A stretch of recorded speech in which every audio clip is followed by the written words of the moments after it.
All right, I hope everyone can see this. We had a snowstorm. It's melting. You can see my hand here on how much snow is left. Quite considerable.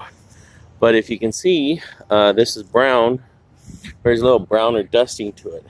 And if we dig down, you can see white snow. So I'm hoping you can see the difference between the white and brown. But this brown layer here, if you look about the last inch or so here, this was all the fresh stuff in here.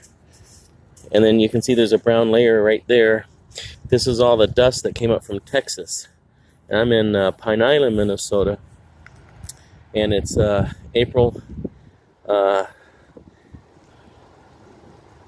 11th, Thursday, April 11th, 2019. But anyways, you can see that all this snow here is the dust from Texas. So just a little video.